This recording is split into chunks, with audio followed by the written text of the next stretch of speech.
Space Marine 2 reminded me of something recently that I loved about games back in the day, and I'm surprised more gamers, more people aren't up in arms, aren't upset about it not being included in most modern games now. And that thing is the tacked-on PvP multiplayer mode. Oh, I've missed it so much. It needs to make a strong comeback because some of my favorite single player games in the past had multiplayer just bolted onto the side of it, even though they were marketed and will be remembered as single player games first and foremost. Warhammer 40k Space Marine 2's campaign was short and sweet with no fluff, very Gears of War coded with some action RPG elements. It's meaty, filled with gore, and I really enjoyed that short burst of gameplay, and I was surprised when I saw that there was a PvP mode available. You know what's funny? My initial thought was, how the hell are they gonna make this work?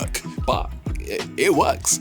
It is jank, clunky, and leaves a lot to be desired, and as someone who's played hyper-refined competitive multiplayer games for years, I have a million critiques of Space Marine 2's PvP, but that is exactly why I like it. It's not supposed to be perfect, it just is what it is. There is no pressure really to play well. I don't feel like I'm grinding ranks or cosmetics. I don't care about meta or balance. Listen, I see a man flying in the air. You think I care about balance? I'm just happy to be playing a video game for enjoyment, and Space Marine 2 has enough style to keep me engaged with its fun gameplay. It reminds me of that PS3 Xbox 360 era of games where we more frequently got single player, co-op, and PvP all in one game. I remember playing Assassin's Creed Brotherhood's multiplayer for a whole weekend, but not many people even remember that it had a multiplayer mode. The same goes for Far Cry 3, Bioshock 2, Metal Gear Solid 5, Resistance, Red Dead Redemption 1, Killzone, Splinter Cell, Watch Dogs. There's so many. If I forgot any just then, let me know in the comments which one was your favorite or which one that you can actually remember. Just a little bit of harmless player versus player action, no expectations, just vibes. Look, I'll get back to Warhammer in a second, but just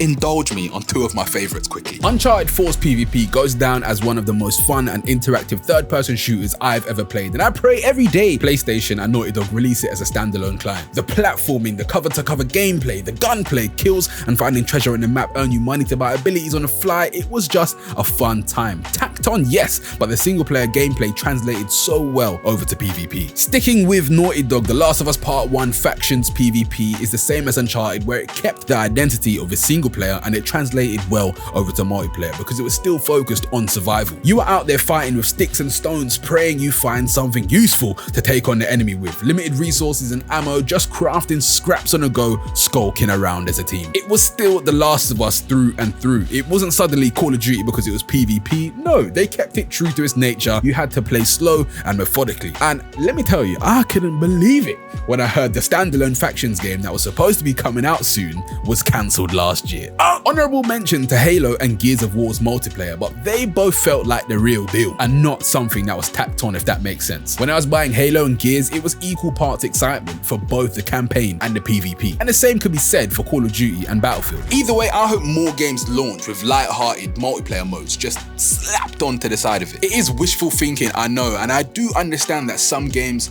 just can't. Here are a few examples why they can't. 1. A lot of single player games these days are absolutely massive and are highly detailed in so many ways. Splitting a dev team's focus to do multiplayer as well would take away from the polish of the main campaign, and that's not something worth the trouble. 2. Game developers want their game to score well when it comes to reviews. A half-baked PvP mode that could potentially knock a score from an 8 out of 10 to a 7.5? Hey, that's a big deal because first impressions count and a lot of people only care about the final score, so it's best not to jeopardize that initial impression. 3. Multiplayer games are booming. Counter-Strike, Valorant, Overwatch, Escape from Tarkov, Fortnite, Dead by Daylight, Rocket League, you name it, multiplayer live service games at the top end are hard to compete against. And that's a fight most devs can't be bothered with, and I assume they'd rather stay in their single player lane. It's for the best. All of these things I can understand, but I do think about how cool the Cyberpunk PvP mode would have been if it didn't get scrapped, or imagine a Spider-Man 2 multiplayer where you just went head to head, one player as Miles, the other as Peter, just trying to fight the most crime within a certain time frame. Creative shit. It doesn't always have to be killing each other, you know? I'd love for more developers to just see how it goes. I have one of the best examples for you of that is GoldenEye 007.